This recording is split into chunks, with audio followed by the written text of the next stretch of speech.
فاسألوا الذكر إن كنتم لا تعلمون۔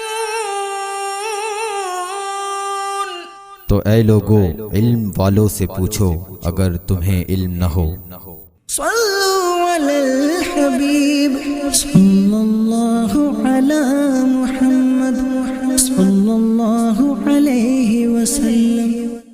الحمدللہ رب العالمین والصلاة والسلام علی سید الانبیاء والمرسلین، اما بعد فاعوذ باللہ من الشیطان الرجیم، بسم اللہ الرحمن الرحیم۔ الصلاة والسلام علیکہ یا رسول اللہ وعلی آلکہ وصحابکہ یا حبیب اللہ۔ وَأَتِمُّ الْحَجَّ وَالْعُمْرَةَ لِلَّهِ، اور حج اور عمرہ اللہ کے لیے پورا کرو۔ یہاں یہ بات ذہن نشین رہنی چاہیے کہ حج اور عمرہ اللہ کے لیے ہم نے کرنا ہے، لوگوں کو دکھانے کے لیے نہیں کرنا۔ آج کل بہت سے لوگ جو ہیں وہ لوگوں کو دکھانے کے لیے کام کرتے ہیں، جیسے ہم عمرے کے لیے گئے یا حج کے لیے گئے تو اپنے پورے خاندان کی دعوت کرتے ہیں، یا جب وہاں سے واپس آتے ہیں پھر پورے خاندان کی دعوت کرتے ہیں۔ یہ لوگوں کو دکھانا اگر مقصود ہے تو پھر ہم سوچ لیں کہ ہم عمرہ کس کے لیے کر رہے ہیں اور اللہ نے کس کے لیے حکم دیا ہے۔ فَإِنْ أُحْصِرْتُمْ فَمَا اسْتَيْسَرَ مِنَ الْهَدْيِ وَلَا تَحْلِقُوا رُؤُوسَكُمْ حَتَّى يَبْلُغَ الْهَدْيُ مَحِلَّهُ فَمَنْ كَانَ مِنْكُمْ مَرِيضًا أَوْ بِهِ أَذًى مِّن صِيَامٍ أَوْ صَدَقَةٍ أَوْ نُسُكٍ۔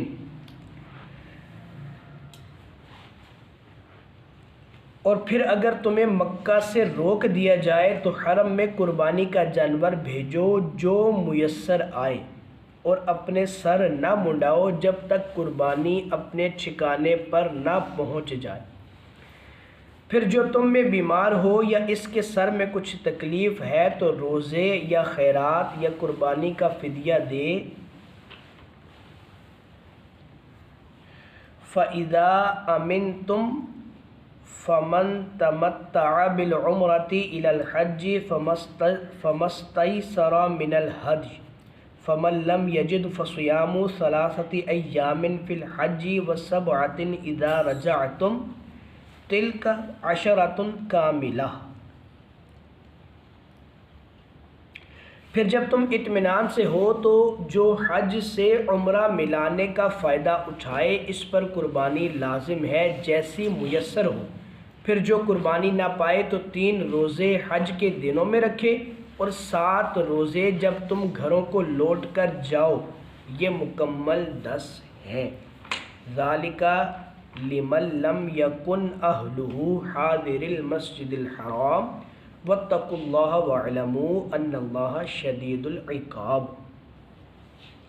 یہ حکم اس کے لیے ہے جو مکہ کا رہنے والا نہ ہو، اور اللہ سے ڈرتے رہو اور جان رکھو کہ اللہ شدید عذاب دینے والا ہے۔ اس آیت کے اندر اللہ تبارک و تعالیٰ نے حج اور عمرہ کے لیے مختلف احکامات بیان کیے ہیں، ہم مختصراً ان کو سنتے ہیں۔ حج نام ہے احرام باندھ کر 9ویں ذی الحج کو عرفات میں ٹھہرنے اور کعبہ معظمہ کا طواف کرنے کا، یہ ہے حج کی مین تعریف۔ اب اس کے لیے خاص وقت مقرر ہے، خاص افعال مقرر ہیں، ان کے ساتھ ہم نے حج کرنا ہے۔ 9ویں ہجری کو حج جو ہے یہ فرض ہوا، اس کی فرضیت قطعیت ہے، اس کا انکار کرنے والا کافر ہے۔ حج کے فرائض یہ ہیں: احرام باندھنا، وقوف عرفہ کرنا اور طواف زیارہ۔ یہ 3 حج کے مین فرائض ہیں، بقیہ اس کے لوازمات ہیں، کچھ ضروری ہیں، کچھ سنت مستحبات میں سے ہیں۔ حج کی قسمیں کتنی ہیں؟ حج کی 3 قسمیں ہیں۔ ایک ہے افراد، یعنی صرف حج کا احرام باندھا جائے۔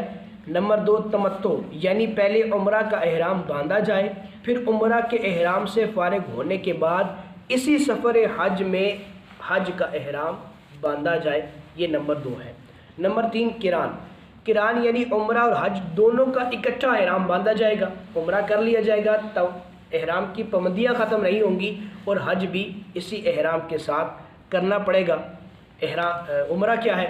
عمرہ یہ ہے کہ احرام باندھا جائے، احرام باندھنے کے طواف خانہ کعبہ کیا جائے، اور پھر اس کے بعد جو ہے وہ صفا مروہ کی سعی کی جائے، یہ عمرہ ہے۔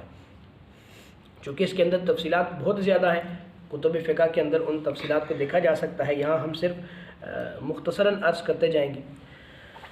آگے آیت میں آیا فَإِنْ أُحْصِرْتُمْ، یہاں سے حج کا ایک اہم مسئلے کا بیان ہے جسے احصار کہتے ہیں۔ خلاصہ یہ ہے کہ حج یا عمرے کا احرام باندھ لینے کے بعد حج یا عمرہ کی ادائیگی میں سے کوئی رکاوٹ پیش آ جائے، حج میں سے یا عمرہ میں سے، دونوں میں سے کسی صورت میں کوئی رکاوٹ پیش آ جائے، دشمن کا خوف ہو، مرض کا خوف ہو، کوئی بھی اس طرح کا کوئی پرابلم ہو، یا گورنمنٹ روک دے، کسی بھی وجہ سے اس طرح کا معاملہ آ جائے، تو پھر کیا کریں گے؟ احرام کی پابندیوں سے باہر آنے کے لیے حدود حرم میں قربانی کا جانور بھیجا جائے گا۔ ایسا قربانی کا جانور جو اس کی طرف سے ہوگا وہ حدود حرم میں پہنچے گا، اور حدود حرم میں جب جانور ذبح ہو جائے تو پھر یہاں پر سر منڈا کر ہم احرام کی پابندیوں سے باہر آ سکتے ہیں۔ فَمَنْ كَانَ مِنْكُمْ مَرِيضًا، تو جو بیمار ہو۔ احصار کے بعد، احصار حج کا ایک مسئلہ ہے، اس مسئلے کے بعد یہاں پر دوسرا مسئلے کا بیان کیا گیا ہے، وہ یہ ہے کہ حالت احرام میں بال منڈوانے کی اجازت نہیں ہوتی، یوں ہی لباس پر خوشبو نہیں لگا سکتے، اور بہت سارے اس طرح کے معاملات ہوتے ہیں، لباس احرام کے بغیر دوسرا لباس نہیں پہن سکتے، احرام ہی باندھنا ہے۔ تو یہ ساری جو ہے وہ پابندیاں ہیں۔ اگر اس پابندی کے خلاف کیا تو ہم کسی پر دم واجب آ جائے گا، کسی پر صدقہ آ جائے گا، اس طرح مختلف جو ہے وہ اس مختلف جرم کی نوعیت سے مختلف طرح کے پھر آگے سزا و جزا بھی ہے۔ لیکن ایسا ہے کہ بعض صورتوں میں مجبوری کی وجہ سے احرام کی پابندیوں کی مخالفت کرنی پڑے تو اس کی اللہ تبارک و تعالیٰ نے عذر کی وجہ سے بھی اجازت دی۔ جو عذر کی وجہ سے کرے گا اس کے لیے الگ حکم ہے، اور جو عذر کے بغیر کرے گا اس کے لیے الگ حکم ہے۔ جو عذر کے بغیر کرے گا اللہ تبارک و تعالیٰ اس کے لیے ظاہر ہے گناہ والا معاملہ ہے کہ اللہ نے کچھ چیزیں لازم کی ہیں تو ہم اس کو بغیر عذر سے پابندیوں کے خلاف کریں گے تو اس پر گناہ بھی ہوگا، اور پھر ساتھ فدیہ بھی دینا لازم آئے گا۔ لیکن اگر مجبوری کی وجہ سے کرے تو پھر فدیہ تو دینا پڑے گا، لیکن مجبوری کی وجہ سے جو گناہ ہمیں ہونا تھا وہ گناہ نہیں ہوگا۔ چنانچہ مفتی امجد علی اعظمی صاحب فرماتے ہیں جہاں دم کا حکم ہے وہ جرم اگر بیماری یا سخت گرمی یا شدید سردی یا زخم یا پھوڑے یا جوؤں کی سخت ایذا کے باعث ہوگا تو اسے جرم غیر اختیاری کہتے ہیں۔ اس میں اختیار ہوگا کہ دم کے بدلے 6 مسکینوں کو ایک صدقہ دے دے، یا دونوں وقت پیٹ بھر کر کھلائے، یا 3 روزے رکھ لے۔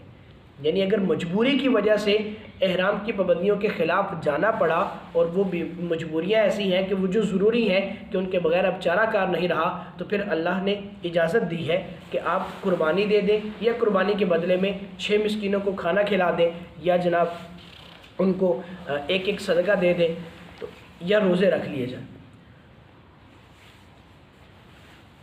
اور اگر اس جرم میں صدقے کا حکم ہے اور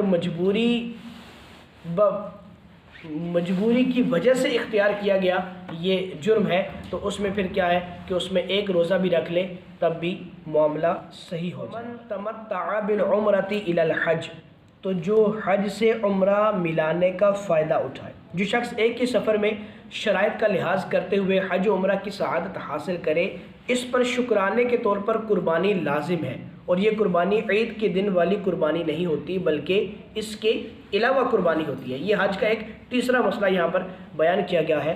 اور اگر قربانی کی قدرت نہ ہو، یہ شخص جس نے حج تمتع کیا اس پر اگر قربانی کی قدرت نہ ہو تو اللہ تبارک و تعالیٰ نے اس کے لیے 10 روزے رکھے ہیں۔ اب جو حج تمتع کرنے والا ہے اس پر قربانی شکرانے کے طور پر واجب ہے۔ یہ قربانی وہ قربانی ہے جو عید کی قربانی ہے، اس کے علاوہ قربانی ہے۔ عید والی قربانی الگ ہوگی اور یہ قربانی الگ ہوگی۔ اب اگر کوئی شخص جو ہے وہ اس قربانی پر قدرت نہیں رکھتا تو اس کے لیے حکم یہ ہے کہ وہ 10 روزے رکھے۔ 3 روزے جو ہے وہ 1 شوال سے 9 ذی الحج تک احرام باندھنے کے بعد کسی بھی دن میں 3 روزے رکھ سکتا ہے، چاہے وہ اکٹھے رکھے چاہے وہ الگ الگ کر کے رکھے۔ 9 ذی الحج کے بعد وہ 3 روزے رکھ سکتا ہے۔ پھر اس کے بعد بقیہ 7 روزے جو ہیں وہ 13 ذی الحج کے بعد رکھے گا، چاہے مکہ مکرمہ میں رکھے، لیکن افضل یہ ہے کہ گھر واپس آنے کے بعد 7 روزے اپنے گھر میں آ کر رکھے۔ حج تمتع یا حج قران کا جائز ہونا صرف آفاقی یعنی میقات سے باہر والوں کے لیے ہے۔ حدود میقات میں اس کے اندر رہنے والوں کے لیے نہ تمتع کی اجازت ہے نہ قران کی اجازت ہے، وہ صرف حج افراد کر سکتے ہیں۔ یہ اس آیت کے اندر حج کے جو 3-4 مسئلے بیان کیے گئے، اس کے علاوہ آگے آنے والی آیات میں حج کے اور زیادہ مسائل آئیں گے، لیکن اس کو مزید تفصیلات کے ساتھ سیکھنے کے لیے کتب فقہ کی طرف رجوع کیا جائے۔ اللہ تبارک و تعالی ہمیں حج کے متعلق معاملات کو سیکھنے اور صحیح طریقے سے حج کرنے کی توفیق عطا فرمائے۔ اللہ ہم سب کو مکہ مدینے کی بادب حاضری عطا فرمائے۔ آمین بجاہ نبی الامین وآخر دعوانا الحمدللہ۔